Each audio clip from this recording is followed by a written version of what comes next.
In this session, we are going to go through a sample question. We are going to ask the user to input an integer.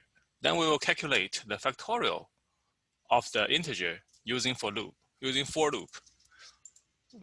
For example, if my input is 4, then output will be 24 because 4 factorial equals to 1 times 2 times 3 times 4 equals to 24. So we will follow the same programming process we have been discussing so far.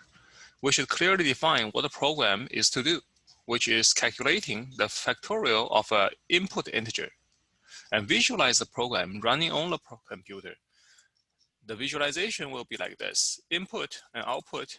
Of course, you need a better description than just input and output. Then we will use design tool pseudocode to create a model of the program. Now, let's define what the factorial is. Factorial is the result of multiplication, starting from 1 all the way to the integer, right? So as always, we should start with get input for n integer and calculate factorial, and then output factorial, right? So get input, that we are familiar with. Output, once we have the factorial, it should be easy, but then we should have a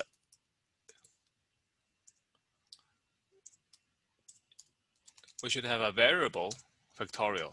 And we need to, it's similar to the running total question, right? In running total, we should have some initial value.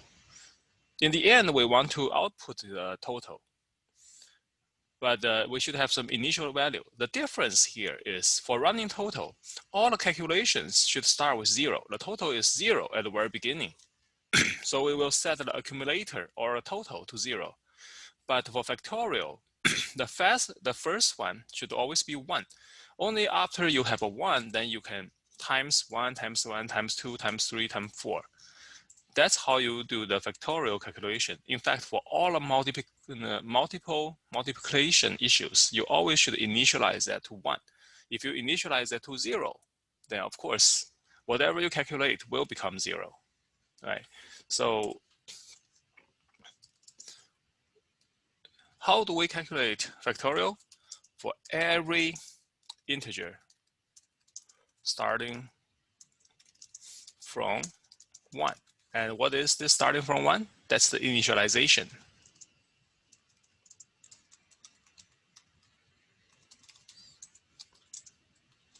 And every integer, what does every integer mean? That's an increment, right? And the update. Ending at the input. That's a test condition.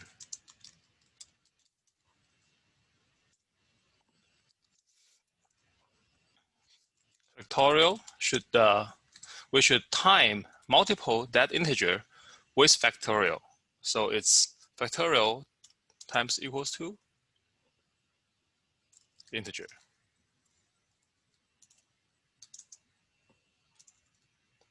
That integer.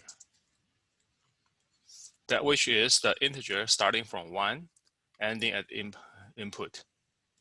And apparently, oops, that's a typo. And apparently, we will use for loop to go through this every integer starting from 1. So now let's create a sample class. And we are going to call it sample question factorial finish. And by this time, it should be your instinct again to type in public static void main string array args. And now, once we have the code flat skeleton, what do we add? Java doc comments.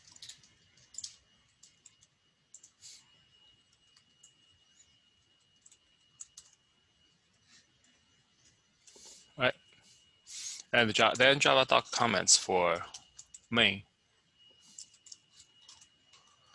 For main, there's for simple questions like ours, this Java doc comment may not make sense for the single main method. But as we get into more method and more programming, you will see that we do need to add Java doc comments for the methods. So we will copy the pseudocode here. All right. First, we should get the input of the integer, and we will copy the code. Then we will get the integer.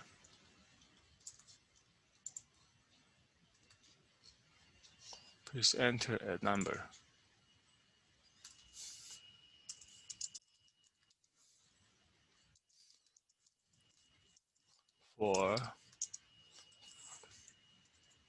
Now I can just put please enter an integer, which works fine. But as we discussed before, your code should be easy to read, right? So you need to make more explanation than just like a please enter integer. That's why I want to add please enter an integer for factorial calculation, right? And this input will be integer, and it will be next int. Okay, now integer factorial equals 1. So we will start writing a for loop.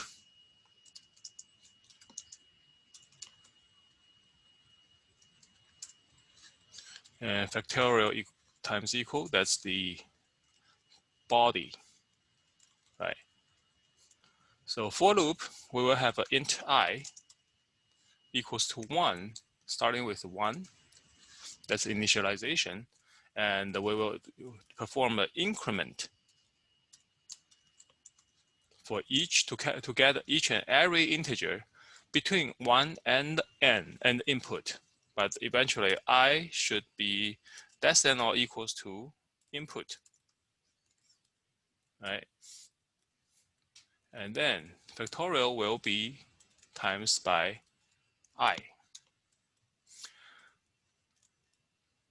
Here I'm using I as the looping control variable, and it's a common practice to use I for the name of the variable name of the looping control variable, especially in scientific and mathematical calculations.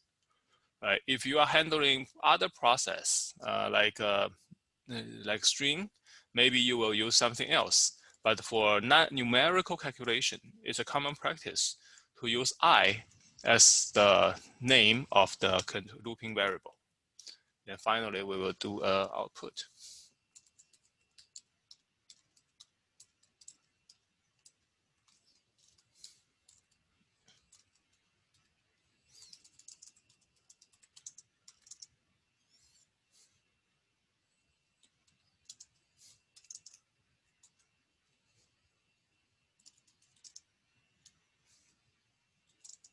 And don't forget, you need to add proper space.